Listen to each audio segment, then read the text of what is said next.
Paschimbanga cold storage association পশ্চিমবঙ্গের একমাত্র সক্রিয় অ্যাসোসিয়েশন অফ কোল্ড স্টোরেজ আজ কলকাতার প্রেস ক্লাবে এই সংগঠনের পক্ষ থেকে আলু সংরক্ষণের জন্য ভাড়ার কারণে ক্ষতির দিকে কৃষক, ভোক্তা এবং সাধারণ জনগণের দৃষ্টি আকর্ষণ করার জন্য একটি প্রেস মিট আয়োজন করেছিল।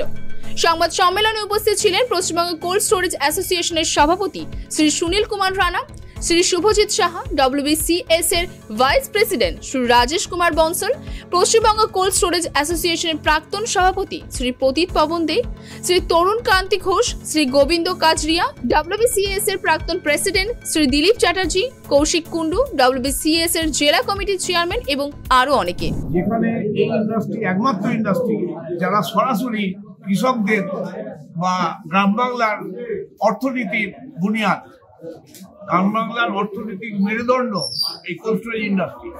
তো সেই ইন্ডাস্ট্রি যদি ধ্বংস হয়ে যায় তাহলে আপনি বুঝতে পারছেন কি অবস্থায় পৌঁছবে আগামী দিনের পরিষেবা। আমাদের মূল বক্তব্য হলো এবছর আগামী সিজনে 1 মার্চ মরশুম শুরু হওয়ার আগে সরকার তার যে ভাড়া ইতিমধ্যে যে বর্ধিত করা হয়েছে রেল কমিটি, সেইটা এফেক্টফুল করতে হবে, না হলে আমাদের ক্ষেত্রে কোল্ড স্টোরেজ চালানো আগামী সিজনে খুব অসুবিধার মধ্যে আমরা পড়েছি। এই জন্যে আপনাদের মাধ্যমে, সাংবাদিক বন্ধুদের মাধ্যমে আমরা এটা ভেন্টিলেট করতে চাইছি, সেটা সরকার এটা ব্যবস্থা নিক তাদের। কারণ এখানে কৃষক, ছোট ছোট ক্ষুদ্র চাষি সকলেই যুক্ত আছেন। ভাড়াটা না পুনর্বিবেচনা না করলে আমাদের ইন্ডাস্ট্রিটা রুগ্ন থেকে রুগ্নতর অবস্থায় পৌঁছে গেছে।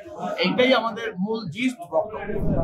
আর এতে আছে নর্থ বেঙ্গল আছে 172 টাকা আমাদের এক্সপেকটেশন কুইন্টাল প্রতি।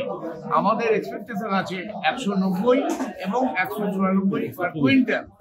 কিন্তু মাথায় রাখতে হবে অন্যান্য রাজ্যের ভাড়ার আনুপাতিক এর সাথে আমাদেরকে সেখানে পৌঁছাতে পারলে তবেই ইন্ডাস্ট্রিটা পশ্চিমবঙ্গে টিকে থাকবে।